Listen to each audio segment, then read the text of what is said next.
چند آیتیں 5 آیتیں پڑھائے سورہ اقرا، اقرا بسم ربک الذی خلق سے 5 آیتیں پڑھایا آپ صلی اللہ علیہ وسلم کو. تو آپ صلی اللہ علیہ وسلم کی کیفیت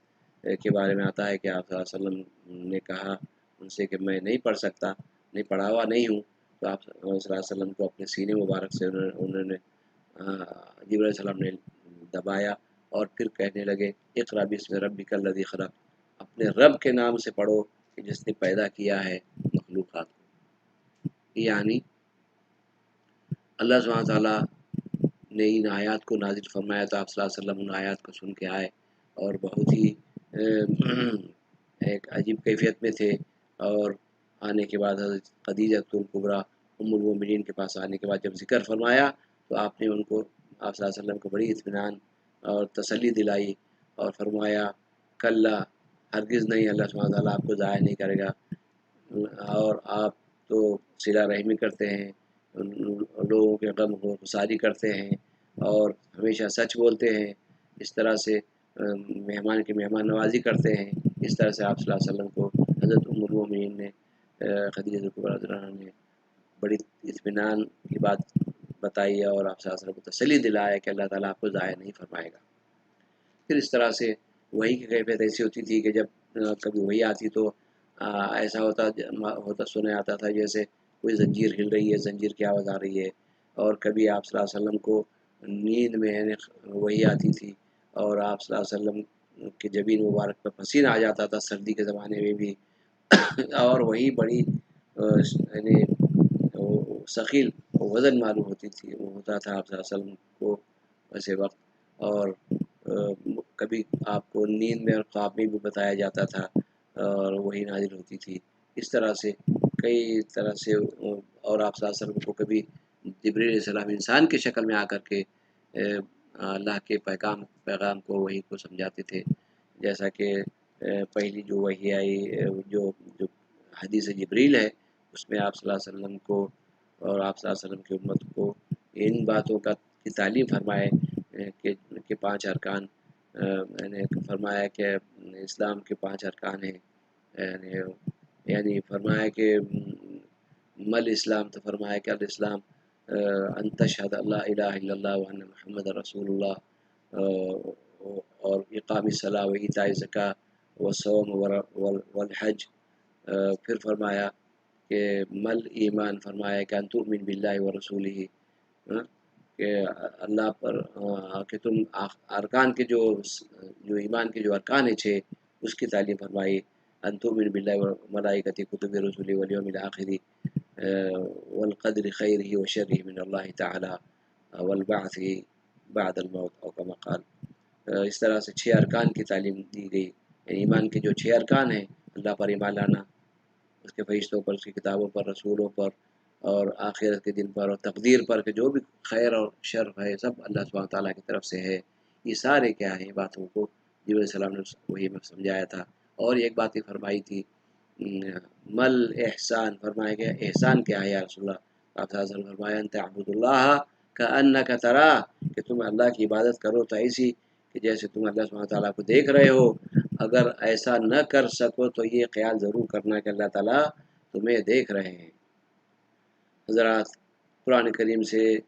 ہم جب تک استشفاء حاصل نہیں کریں گے، شفا حاصل نہیں کریں گے اور اللہ تعالیٰ کے اس بتائے مبارک کلام سے جب ہم ہدایت کے راہ باتوں پر نہیں چلنے کی کوشش کریں گے، یقیناً اللہ سبحانہ تعالیٰ ہم سے ناراض ہو جائے گا. آج ہم جس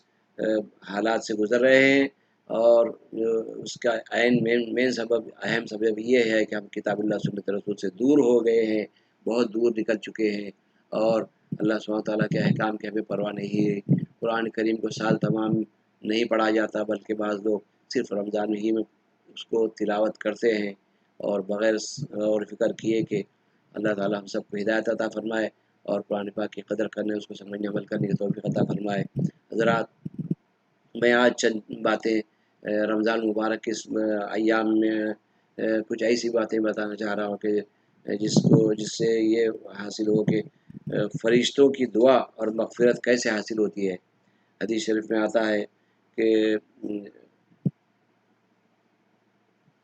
جب تک بندہ نماز پڑھنے کے بعد بیٹھا رہتا ہے تو اللہ سبحانہ تعالیٰ کے فرشتے اس کے لیے مغفرت کی دعا کرتے رہتے ہیں، اور یہ کہتے رہتے ہیں کہ اللہ مغفر لہ ورحمہ۔ اور اسی طرح سے اور نماز کے انتظار میں رہنا بھی کیا ہے، اس بندے پر بھی فرشتے صلات بھیجتے ہیں، یعنی رحمت کا، اور ان کے لیے مغفرت کی دعا کرتے رہتے ہیں۔ جب صلات کی نسبت اللہ تعالیٰ کی طرف کی جاتی ہے تو اس سے مراد رحمت ہوتی ہے۔ ان اللہ و ملائکتہ یصلون علی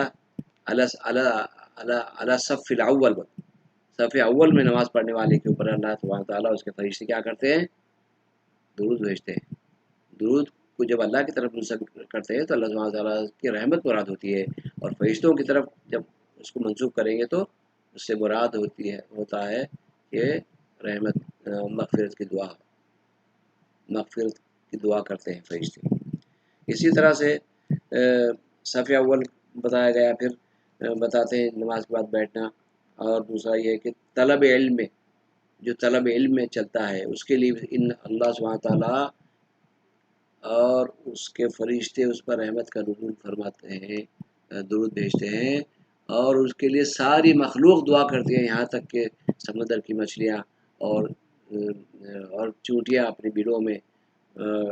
ساری مخلوق اس کے لیے دعا کرتی ہے۔ بڑی سعادت کی بات ہے۔ طلب علم میں حق، یعنی طلب علم میں خاص طور پہ دینی علم مراد ہے، اور مفید جو علم ہوتے ہیں وہ بھی شاید اس کے ساتھ ذہن میں آ سکتا ہے، لیکن علم کی طلب میں چلنا اللہ سبحانہ تعالیٰ کو اتنا پسند ہے کہ ساری مخلوق زمین و آسمانوں میں، سات زمین سات آسمان میں جتنی مخلوقات ہیں، سب کے سب اس بندے کے لیے دعا کرتے ہیں جو طلب علم میں چلتا ہے۔ یوں بھی آپ صلی اللہ علیہ وسلم فرماتے ہیں من سلک طریقا من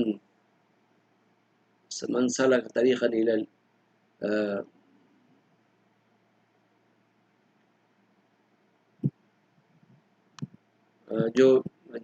جو علم دین کے طلب میں چلتا ہے، اللہ سبحانہ تعالیٰ اس کے لیے دین، قرآن، جنت کا راستہ اس کے لیے آسان فرماتے ہیں۔ من سلک طریقا یلتمس فیہ علما سہل اللہ لہ طریقا الی الجنہ، او کما قال صلی اللہ علیہ وسلم۔ جو علم دین کے طلب میں چلتا ہے، اللہ سبحانہ تعالیٰ اس کے لیے جنت کا راستہ آسان فرما دیتے ہیں۔ بے شک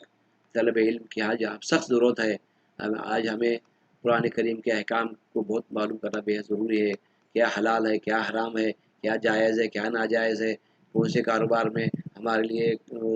حلال، کون سے کاروبار جائز ہیں، کون سے ناجائز ہیں، کون سے مباح ہیں، کون سے ممنوع ہیں، مکروہ ہیں، حلال ہیں۔ یہ سب چیزوں کو معلوم کرنا بے حد ضروری ہے۔ قرآن شریف کے احکام آج اس سے بہت سارے ہمارے بھائی غافل ہیں۔ اللہ تعالیٰ سے ہم دعا کرتے ہیں اللہ سبحانہ تعالیٰ ہمیں قرآن پاک کے احکام کو، اس کو سمجھنے کی توفیق عطا فرمائے اور عمل کی توفیق عطا فرمائے۔ حضرات، یہ اس مبارک مہینے میں جس بات کی طرف ہم عام طور پہ رجوع ہوتے ہیں وہ زکوٰۃ بھی ہے، کہ زکوٰۃ کے بارے میں بہت سارے لوگ تساہل برتتے ہیں۔ جب بھی زکوٰۃ فرض ہوتی ہے اس کو نکالنا بے حد ضروری ہے، اور زکوٰۃ کی فرضیت کا شمار قمری مہینے سے، یعنی چاند کے تاریخ سے شروع کرنا ضروری ہے، اور ایسی ہے، اور انگلش مہینے سے نہیں شروع کرنا ہے۔ اور نصاب کے پورے ہونے کے بعد، چاندی کا یا سونے کا نصاب پورا ہو تو سال گزر جائے تو اس کے اوپر زکوٰۃ نکالنا ہے، اور وہ 40واں حصہ ہے، مطلب کہ 1000 کو 2.5 روپے، اس طرح سے۔ اور چاندی کا نصاب پورا ہو تو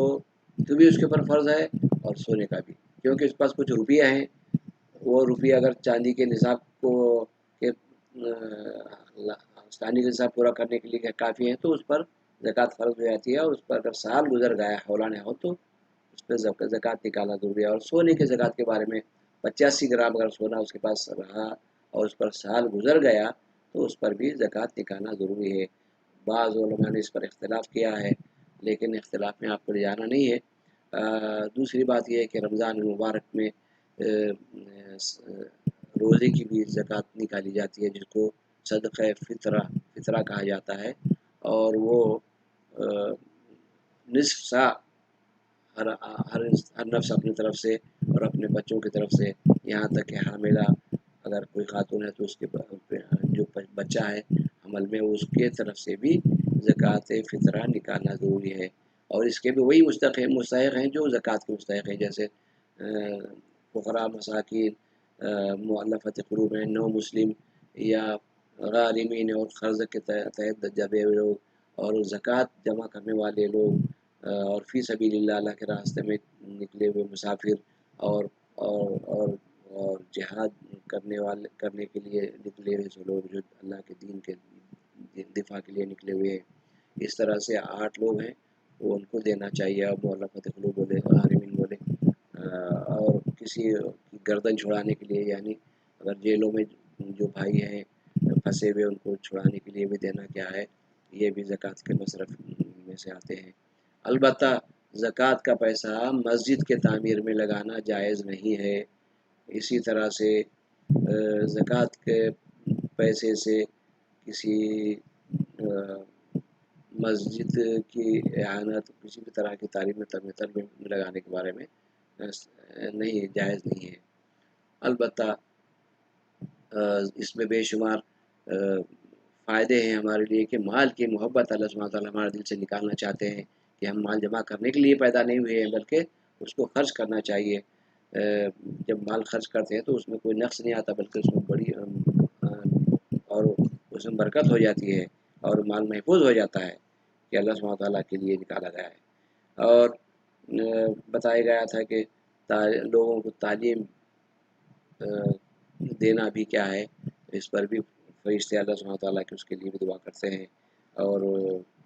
بے شک نبی صلی اللہ علیہ وسلم پر درود کے وقت بھی فرشتے دعا کرتے ہیں، جیسا اللہ تعالیٰ فرماتے ہیں ان اللہ و ملائکتہ یصلون علی النبی یا ایھا الذین آمنوا صلوا علیہ وسلموا تسلیما، بے شک اللہ تعالیٰ اس کے فرشتے نبی صلی اللہ علیہ وسلم درود بھیجتے ہیں، آپ بھی ایمان والو بہترین درود اور سلام بھیجو۔ یعنی درود شریف کی کثرت کرنا بھی کیا ہے، ہمارے لیے بڑی سعادت ہے کہ آپ صلی اللہ علیہ وسلم کے ساتھ ہمارا حشر ہوگا، آپ صلی اللہ علیہ وسلم کی محبت ہمارے دل میں ہو، اور آپ صلی اللہ علیہ وسلم کی اطاعت اور سنتوں کو اپنے زندگی میں جاری کرنے کا عہد کرنا ہے ہمیں، آپ صلی اللہ علیہ وسلم کی سیرت مبارکہ کو پڑھنا اور اس کو سمجھنا، اس کو عمل کرنے کی کوشش کرنا، اور دوسروں تک بھی اس بات کو پہنچانا ضروری ہے۔ اور اسی طرح سے جو یعنی اس مبارک مہینے میں سحری کرنے والوں کے اوپر بھی فرشتے کی دعا ہوتی ہے، فرشتے ان کے لیے دعا کرتے ہیں، فرماتے ہیں کہ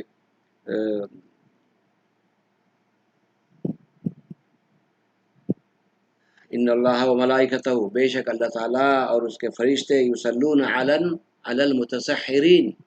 سحر یعنی سحری کرنے والوں کے اوپر کیا، بے شک یہ بہت مبارک سعادت ہے۔ بہت سارے لوگ سحری کرنے کی طرف اہتمام نہیں کرتے، اور سحری آخر وقت میں کی جاتی ہے، اور وہ مستحب ہے، اور اذان فجر سے 50 آیتیں پڑھنے کے وقت گزرنے سے پہلے رک جانا بےحد ضروری ہے، اور ایسے ان احکام کو بےحد ہم جاننا بےحد ضروری ہے۔ اس طرح کے سارے احکام ہدی للناس وبینات من الہدی والفرقان میں آتے ہیں۔ یقیناً آج کا موضوع ہم حتی الامکان ہم نے سمجھانے کی کوشش کی ہے۔ اللہ تعالیٰ سے ہم دعا کرتے ہیں اللہ سبحانہ تعالیٰ ہمیں عمل کی توفیق عطا فرمائے۔ اور ایک خاص حدیث شریف بھی ذہن میں میرے آ رہی ہے کہ جو شخص کسی بھائی کے اعادت کے لیے جاتا ہے، بیمار بھائی کی، یا اس کی اعانت کرتا ہے، جاتا ہے، تو 70,000 فرشتے، صبح نکلا تو شام تک 70,000 فرشتے اس کے لیے دعا کرتے ہیں، اور شام میں نکلا تو صبح تک 70,000 فرشتے اس کے لیے مغفرت کی دعا کرتے ہیں۔ کتنی بڑی سعادت کی بات ہے یہ۔ آج ہم نے یہ عمل چھوڑ دیا ہے، عزیز قریب سے ملنا جلنا اور ان سے دور ہوتے جا رہے ہیں، مروت اور محبت کم ہوتی جا رہی ہے، خلوص اور اخلاص ختم ہوتا جا رہا ہے، بلکہ آج تو صرف یہ دیکھا جا رہا ہے کہ خلوص صرف کسی کام اور کی مصلحت کے لیے کیا جاتا ہے، جیسا کہ کسی نے کہا ہے اب تو خلوص نام فقط مصلحت کا ہے، بے لوث دوستی کے، بے لوث محبت کے زمانے گزر گئے۔ بھائیوں، اللہ سبحانہ تعالیٰ نے ہمیں اس مبارک مہینے میں سخاوت اور جود کا بھی حکم دیا ہے، اور اس مہینے میں آپ صلی اللہ علیہ وسلم کثرت سے صدقہ و خیرات کیا کرتے تھے۔ ہمیں بھی چاہیے اپنے خیر دوست احباب کے علاوہ سارے ایمان والوں کی خیر خواہی کیا کریں، اور اللہ کے دیے ہوئے مال کو ان کے لیے دے اور ان کی جس طرح سے مدد کر سکتے کریں، کہ جیسا کہ آپ نے سنا من نفس عن مؤمن کربۃ من کرب دنیا نفس اللہ کربۃ من کرب یوم القیامہ، جو کسی ایک مسلمان کی کسی تکلیف کو دور کرے گا دنیا میں، اللہ سبحانہ تعالیٰ اس کے کل قیامت کے دن ساری تکالیف کو دور فرمائیں گے۔ یوں بھی فرمایا صلی اللہ علیہ وسلم نے من ستر مسلمن سترہ اللہ فی الدنیا والآخرہ، اللہ جو ایمان والے کے کسی معمولی عیب کو چھپائے، اسے پردہ پوشی کرے، اسے ذلیل نہ کرے، تو اللہ تعالیٰ سبحانہ تعالیٰ قیامت کے دن تمہارے عیبوں پر پردہ ڈالیں گے۔ حضرات، اللہ سبحانہ تعالیٰ نے بے شک ہمارے اوپر بڑا احسان فرمایا ہے اس مبارک کتاب کو نازل کر کے، یہ جو ساری انسانیت کے لیے ہدایت اور روشنی ہے۔ اللہ تعالیٰ سے ہم دعا کرتے ہیں اس مبارک مہینے کے برکات ہمیں حاصل کرتے رہنے کی توفیق عطا فرمائے، اور صدقہ فطر نماز عید کو جانے سے پہلے پڑھا دیا جانا ضروری ہے۔ اب جو بھی نماز عید کو نہیں جا رہا ہے، اب آج مجبوری کے تحت گھر میں ہے، تو وہ اسے چاہیے کہ وہ صدقہ فطر نکالے نماز پڑھنے سے پہلے، جو نفل نماز پڑھی جا رہی ہے وہ عید کی تکبیرات کے ساتھ، 6 زائد تکبیر کے ساتھ، تو اس کو پڑھے اور اللہ تعالیٰ سے دعا کرے۔ یقیناً میں نے بہت ساری باتوں کو آپ کے گوشگوار کرنے کی کوشش کیا، اور اللہ تعالیٰ سے دعا ہے اللہ سبحانہ تعالیٰ مجھے اور آپ کو عمل کرنے کی توفیق عطا فرمائے، ہر اس عمل کی توفیق عطا کرے جس سے اللہ سبحانہ تعالیٰ راضی ہوتے ہیں، اور سارے نیک اعمال کو اللہ سبحانہ تعالیٰ اپنے رضا کے لیے کرنے کی توفیق عطا کرے، ہر طرح کی شرکیات کو، خرافات اور ریاکاری سے ہم سب کی حفاظت فرمائے۔ اللہ مبارک کرے اس مبارک مہینے کے اعمال کو قبول فرمائے۔ قیام اللیل، اور اس مبارک مہینے میں ایک رات آنے والی ہے جس کو شب قدر کہا جاتا ہے، جو 1000 مہینوں کی عبادت سے بہتر ہے، اس کا بیان انشاءاللہ اگلے جمعہ رہے گا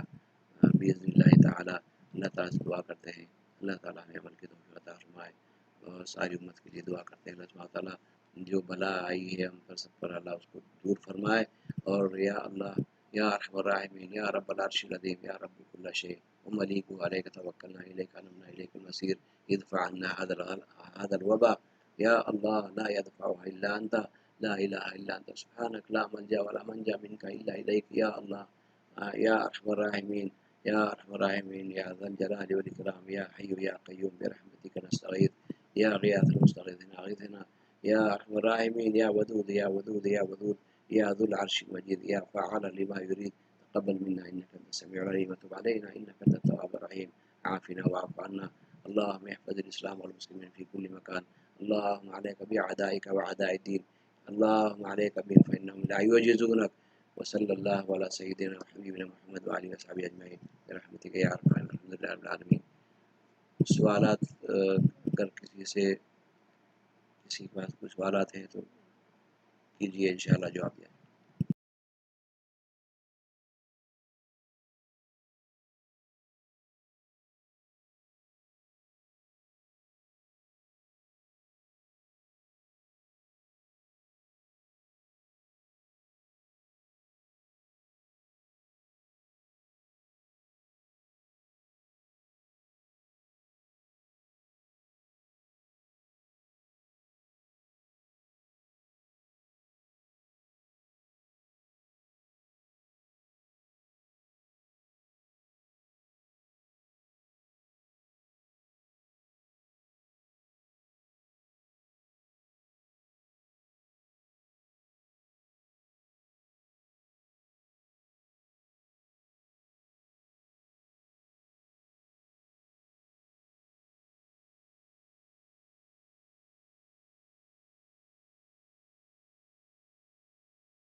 سوال آیا ہے، سوال یہ ہے کہ وحدت الوجود کے عقیدے کو یقین کرنے والے کے پیچھے نماز پڑھنے کا کیا حکم ہے؟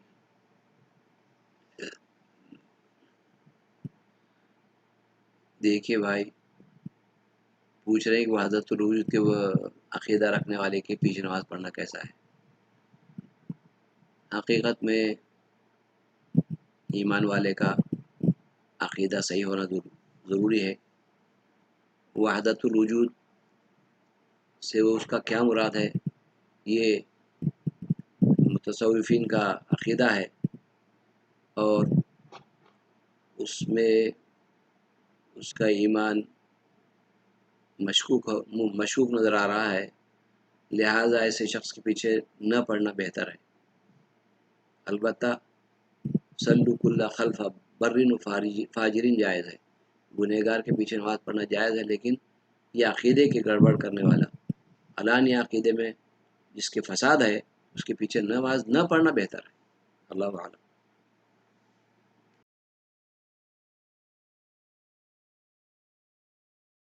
وہ متصوفین کا عقیدہ ہے وحدت الوجود، یعنی ہر موجود شے کے اندر اللہ کا وجود جانتے ہیں۔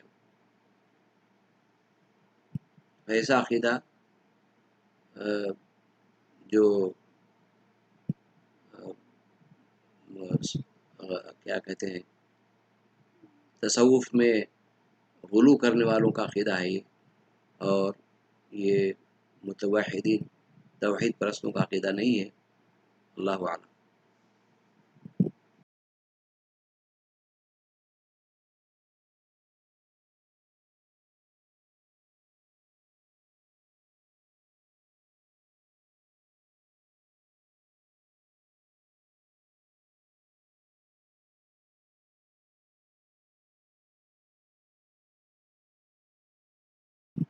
زکوٰۃ کے تعلق سے سوال ہے کہ زکوٰۃ کی جو کیلکولیشن ہے وہ منتھلی بیسس کی جانی چاہیے یا اس کو سال کے بیسس پہ کرنا ہے؟ اگر یعنی کہ منتھلی کوئی شخص ہے جو ہر مہینے کچھ پیسے بچتے ہیں اس کے پاس خرچ کرنے کے بعد،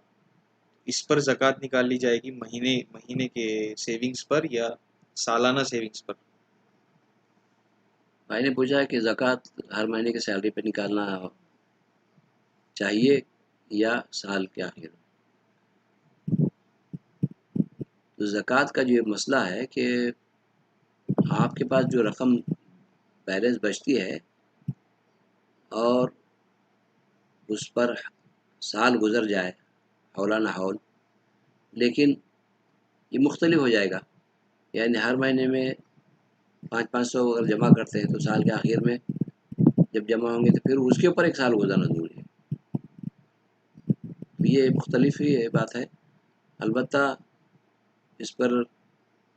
اگر کوئی اپنی سیلری پر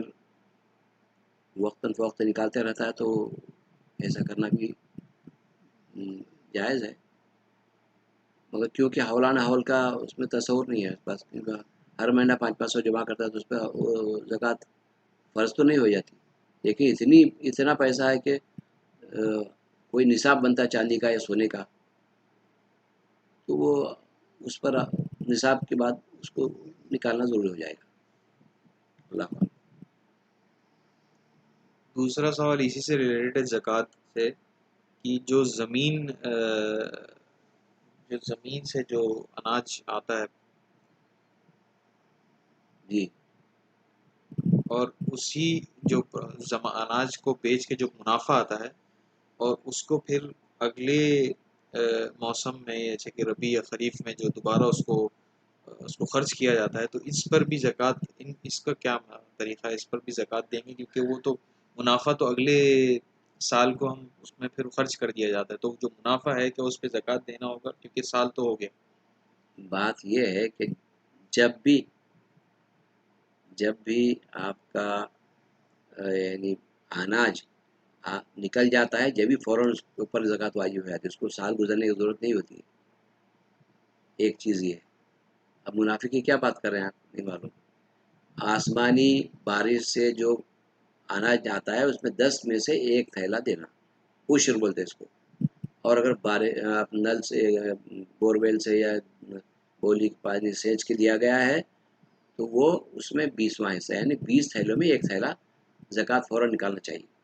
منافع کی بات میں سمجھ نہیں آئی، کیا کہنا چاہ رہے ہیں؟ منافع کا سے مراد یہ ہے کہ جو جو ان جیسے آپ بتا رہے کہ فصل کو جو بیچ کے جو پروفٹ آئیں گا، جو اس کا جو پیسہ آئے گا، ہاں اس پیسے کے اوپر بھی زکوٰۃ دینا ہوگا یا؟ نہیں نہیں نہیں، اناج نکالنا ہے آپ کو، 10 میں سے ایک تھیلا نکال دو اناج، عشر، پیسے ویسے نہیں، اولا تو یہی ہے، اناج کو اناج نکالنا ہے، اور اب پورا مال بیچنے کے بعد جو پیسہ آتا ہے اس پر بھی نکال سکتے ہیں آپ، لیکن بہتر تو یہ ہے کہ اناج کو اناج نکال دو، 10 تھیلے میں سے ایک تھیلا اناج فقراء مساکین میں تقسیم کر دو، یہ بہتر ہے۔ اچھا، اس کے بعد جو سوال آیا ہے کہ جیسے عورتوں کو کہا گیا ہے کہ صدقہ زیادہ سے زیادہ کرنا چاہیے، اب اگر ان حالات میں کرونا وائرس کی وجہ سے چلتے عورتیں کس طرح صدقہ کریں گی؟ صدقہ کے بارے میں پوچھ رہے ہیں کہ خواتین کس طرح سے صدقہ کیا کریں، کیا کریں، یعنی اگر کوئی خاتون کے پاس اتنا مال ہے کہ وہ صدقہ کر سکتی ہے، خیرات کرتی رہے، اور اس کے لیے بہتر ہے وہ، کیونکہ آپ صلی اللہ علیہ وسلم نے فرمایا میں کثرت سے عورتوں کو جہنم میں دیکھا ہوں، اس لیے صدقہ و خیرات کیا کرو، تو وہ صدقہ خیرات کرنا چاہیے، اگر ان کے پاس اتنا مال ہے اور وہ اس کی مالکیت ہے اس کی، ان کے اندر ان کی مالکیت ان حالات میں جیسے ابھی باہر نہیں جا سکتے، کرونا وائرس کے حالات میں کیسے صدقہ کرے یہ سوال؟ ہاں، کورونا حالات کے حالت میں جب ڈھیل ہوتی ہے کرفیو میں، اس وقت پہنچائے فقیر مسکین غریب جو ہیں اپنے خرید دوست احباب جو متضرر ہیں، صدقے کے لیے عام ٹائم ہم اوپن، کرفیو میں ڈھیل تو ملتی ہے نا۔ اس کے بعد جو سوال ہے وہ اس میں بتایا گیا کہ روزے کی حالت میں بلڈ ٹیسٹ کروا سکتے ہیں؟ ہاں، روزے کے حالت میں بلڈ ٹیسٹ کرا سکتے ہیں، جائز ہے، جسم سے اتنا زیادہ خون نہ نکلے کہ اس کے جان کو خطرہ ہو تو وہ جائز نہیں ہے، بلڈ ٹیسٹ کے لیے کہ تھوڑا سا خون لیا جاتا ہے، اس میں کوئی حرج نہیں، جیسے شوگر ٹیسٹ کے لیے بھی نکالتے ہیں، کوئی مسئلہ نہیں اس جی۔ اس کے بعد جو سوال ہے کہ اللہ تعالیٰ کو عرش پر مستوی نہیں ماننے والوں کے پیچھے نماز ہو جاتی ہے یا نہیں؟ جو لوگ کا یہ عقیدہ ہوتا ہے کہ اللہ تعالیٰ عرش پہ مستوی نہیں جو نہیں مانتے اس بات کو، اور جو مانتے ہیں کہ یعنی کہ جو اللہ تعالیٰ کا وجود ہر جگہ ہے، ان لوگوں کے پیچھے نماز ہو جاتی ہے یا نہیں؟ یہ عقیدے کے فساد کی وجہ سے ہم اگر نماز نہیں پڑھنا چاہتے تو بہتر ہے، وہ بہت بہتر ہے، کیونکہ اللہ سبحانہ تعالیٰ کے بارے میں جو ہمیں جو صحیح عقیدہ ہونا چاہیے اہل سنت و جماعت کا، جیسے سلف صالحین کا، صحابہ کرام کا جو عقیدہ ہے، وہ اس عقیدے کے مطابق اگر ان کا عقیدہ نہیں ہے، بہت سارے لوگ جہالت میں بھی اگر ایسا کرتے ہوں گے تو ان کو نصیحت کریں، اور اگر وہ نصیحت پر عمل نہ کرے تو آپ ان کے پیچھے نماز نہ پڑھے، بہتر ہے۔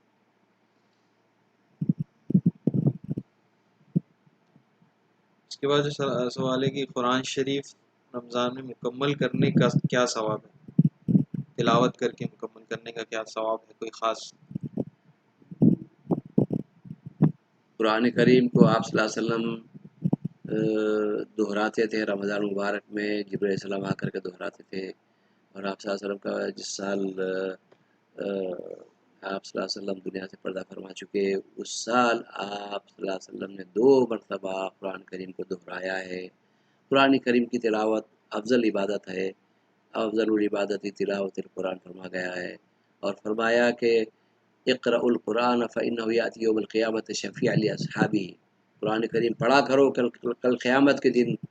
اپنے پڑھنے والے کی وہ شفاعت کریں گے، تو اس سے معلوم ہوتا ہے کہ اس کو کثرت سے پڑھنا چاہیے، 3 دن میں ختم کرنا ہے، 8 دن میں ختم کرنا ہے، 15 دن میں ختم کرنا ہے، 1 مہینے میں ختم کرنا ہے، یہ افضل، بہتر اور مستحب ہے۔ صحابہ کرام کی ایسی عادت تھی،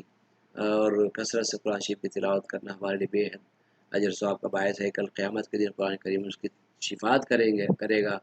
اور اللہ سبحانہ تعالیٰ اس کی شفاعت قبول فرمائیں گے، قرآن اور روزے کی شفاعت قبول ہونے والی ہے۔ ذرا ہمیں کثرت سے قرآن شریف کی تلاوت کرنا، سمجھنا، اس کو عمل کرنے کی کوشش کرنا، اس کے احکام کو پر غور کرنا بے حد ہمارے لیے ضروری ہے، ہم بھی خود بھی کرنا اور دوسروں کو بھی اس کی طرف دعوت دینا بے حد ضروری ہے۔ اللہ اعلیٰ اعلیٰ۔ جی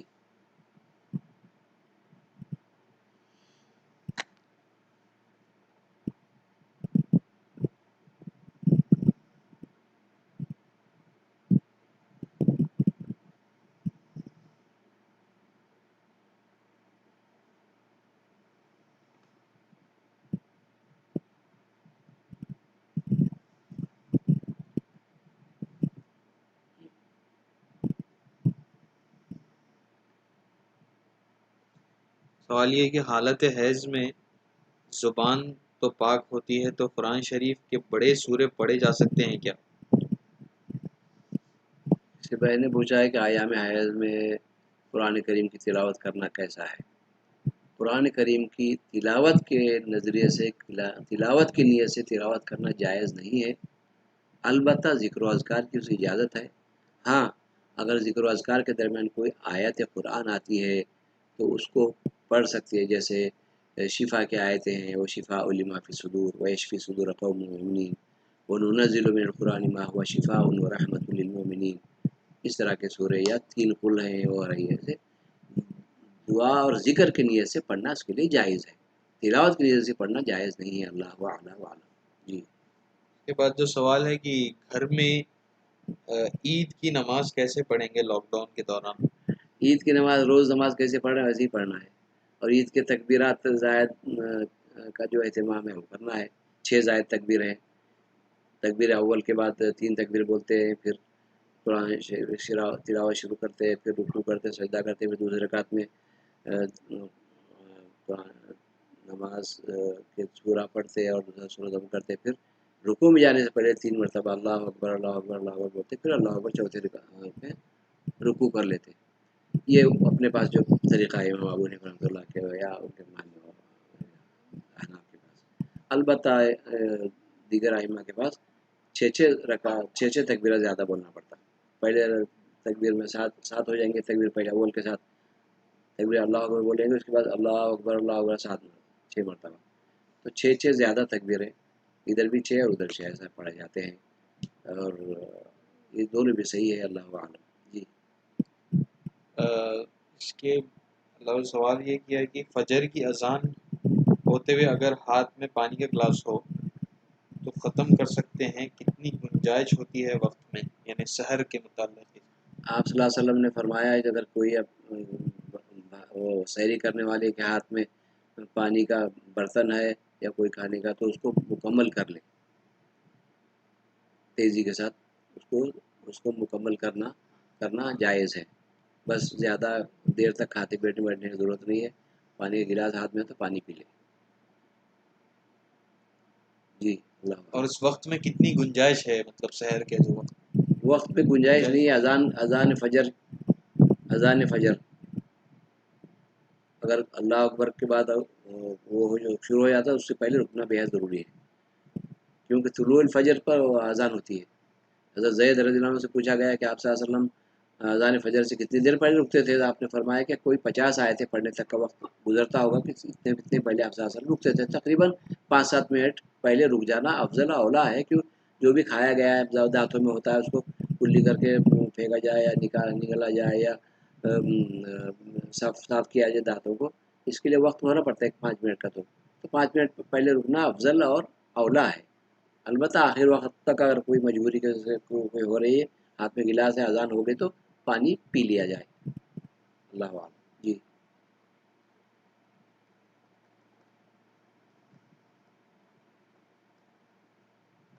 اس میں سوال ہے کہ آیا ہے کہ کاٹن کے ساکس پہ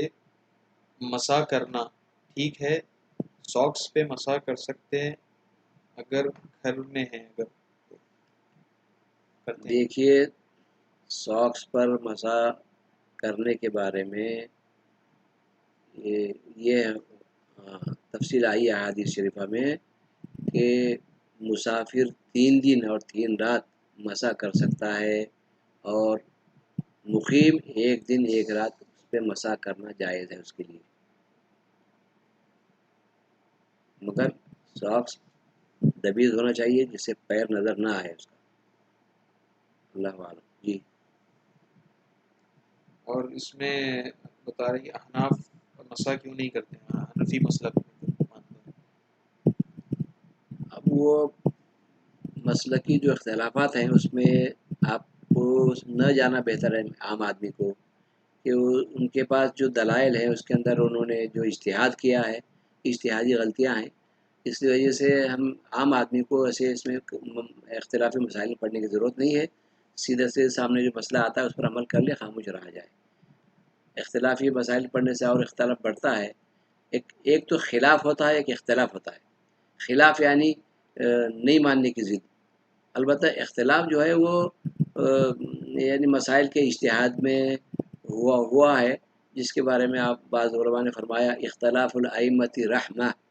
کہ ائمہ کا جو اختلاف ہے وہ رحمت ہے۔ نصوص میں غور و خوض کرنے میں، نص قرآن نص حدیث کے اندر وہ اس کو استنباط کرنے میں یا اجتہاد کرنے میں جو غلطی ہوئی ہے وہ مرفوع ہے، کہ آپ صلی اللہ علیہ وسلم نے فرمایا اگر کوئی اجتہاد کرنے والا مجتہد کسی مسئلے کے اجتہاد میں غلطی کرتا ہے تو اس کو ایک ثواب ضرور ملے گا، اگر وہ صحیح اجتہاد ہوتا ہے اس کا صحیح مسئلے کو پہنچتا ہے تو اس کو 2 ثواب ملیں گے، کیونکہ وہ حق جاننے کے فکر میں اس نے اس کوشش کیا ہے، اور اس کوشش کو اللہ کے رسول صلی اللہ علیہ وسلم نے جائز قرار دیا ہے۔ اس لیے عام آدمی کو اس میں اختلافات میں نہیں پڑھنا چاہیے، وہ ان کے سمجھنے کی بات نہیں ہے، وہ اجتہاد کیا ہوتا ہے، استنباط کیا ہوتا ہے، احادیث سے اجتہاد کرتے پھر کن احادیث کو میں اختلاف ہے، ضعیف ہیں، ضعیف جداً ہیں یا حسن ہیں یا پھر منکر ہیں یا موضوع ہیں، غیر صحیح ہیں، اس کی تحقیق علماء کا کام ہے، آپ عام عوام نے اس میں نہیں پڑھنا چاہیے۔ اللہ اعلیٰ وعلم۔ جی، اس کے بعد ایک سوال ہے کہ نماز میں خشوع کیسے پیدا کیا جائے؟ نماز میں خشوع پیدا کرنے کے لیے سب سے پہلے اپنے نماز شروع کرنے سے پہلے اعوذ باللہ من الشیطان الرجیم کہہ کر کے یہ تصور کرے کہ میں ہر طرح کے شر سے شیطانی میں غیر محفوظ ہوں، اور اللہ سبحانہ وتعالیٰ کے سوا کوئی مجھے اپنی پناہ میں لینے والا نہیں ہے اور محفوظ رکھنے والا نہیں ہے، اور یہ تصور کے ساتھ نماز شروع کرے، اور یہ تصور کریں کہ مجھے شاید اگلی نماز نہ ملے، کیونکہ آپ صلی اللہ علیہ وسلم نے حضرت ابو ایوب انصاری رضی اللہ عنہ سے فرمایا یا ابا ایوب صلی صلاۃ المودع، اے ابو ایوب ایسی نماز پڑھو جیسے تم آخری نماز پڑھ رہے ہو۔ یہ تصور جمایا، اور یہ تصور کرے کہ ہم اللہ تعالیٰ کو دیکھ رہے ہیں، اور ایسا نہ تصور کر سکے تو اللہ تعالیٰ ہمیں دیکھ رہے ہیں۔ ان تعبد اللہ کأنک تراہ فإن لم تکن تراہ فإنہ یراک، آپ صلی اللہ علیہ وسلم نے فرمایا کہ تم اللہ تعالیٰ کو دیکھنے کا تصور جماؤ، ایسا نہ کر سکے تو اللہ تعالیٰ تمہیں دیکھ رہے ہیں، یہ تصور جمانا چاہیے بار بار، اور وسوسوں کی طرف دھیان نہیں دینا چاہیے۔ جب بھی کثرت سے وسوسے آئیں تو اس کو اعوذ باللہ من الشیطان الرجیم کہہ کے الٹے طرف تھوکنے کا، ایسا قبلے سے ہٹے منہ اپنے پھرائے بغیر ایسا تھوکنے کا یہ عمل کرے، انشاءاللہ شیطان دور ہو جائے گا، وسوسوں کو دور کرے گا، اور اللہ تعالیٰ کے فضل سے نماز میں کیا دل لگے گا۔ جی، اللہ اعلم۔ اس کے بعد سوال یہ ہے کہ فطرہ رمضان کے کون سے حصے میں دینا چاہیے؟ کیا چھوٹے بچوں کے لیے بھی دینا ہے؟ کیا بڑے لوگوں کے برابر ہی دینا ہے؟ فطر کے بارے میں ابھی بتایا گیا ہے کہ رمضان کے آخری ایام میں عید سے پہلے دینا ہے، عید جانے سے عید کے دن سے پہلے دینا ہے، اور آخری ایام میں دینا ہے، اور اس کو اس سے پہلے بھی نکالا جا سکتا ہے، اور اپنے طرف سے اور اپنے بچوں کی طرف سے بھی دینا چاہیے، بلکہ حاملہ خاتون اگر اس کے پیٹ میں بچہ ہے تو اس کو بھی اس کے بچے کی طرف سے بھی دینا جائز ہے، اور سب کا فطرہ وہ ایک ہی ہے، اس میں آدھا پاؤ کچھ نہیں ہے۔ اللہ اعلم۔ جی، اس کے بعد سوال ہے اگر کوئی بہت سخت بیمار ہو جیسے تیز بخار ہو تو کیا اسے روزہ رکھنا چاہیے؟ کیا وہ روزہ بعد میں پورا کر سکتا ہے؟ بالکل کر سکتا ہے۔ روزے کے بارے میں پوچھ رہے ہیں کہ اگر کسی شدید بخار ہے تو وہ روزہ رہنا چاہیے کیا؟ اللہ سبحانہ تعالیٰ نے اس کو رخصت دی ہے، ومن کان منکم مریضا او علی سفر فعدۃ من ایام اخر، فرمایا اگر تم میں سے کوئی مریض ہو اور سفر میں ہو تو اس کو دوسرے ایام میں رکھ لینا چاہیے فرمایا اللہ سبحانہ تعالیٰ یرید اللہ بکم الیسر ولا یرید بکم العسر، اللہ تعالیٰ تمہارے ساتھ آسانی چاہتے ہیں، اللہ تعالیٰ تم کو تکلیف میں نہیں ڈالنا چاہتے فرمایا۔ اللہ عالم جی۔ اس طرح سے اللہ تعالیٰ سے ہم دعا کرتے ہیں اللہ سبحانہ تعالیٰ ہمیں عمل کی توفیق عطا فرمائے، اللہ سبحانہ تعالیٰ ہمیں حق دکھائے اور حق پر عمل کرنے کی توفیق عطا فرمائے۔ یا اللہ ساری امت سے اس بلا کو، اس بیماری کو ٹال دے، یا ارحم الراحمین لا یرحمنا الا انت، نعوذ بک من البرص والجذام وسیء الاسقام، نعوذ بک یا اللہ من منکرات الاخلاق والاهواء والاعمال والادواء، نعوذ بک من زوال نعمتك وتحول عافيتك وفجاءة نقمتك جميع سخطك یا کریم۔ صلی اللہ علیہ سیدنا حبیب محمد تقبل منا الصلاة والصيام والقيام واحشرنا في زمرة خير الانام، وصلی اللہ علیہ سیدنا محمد۔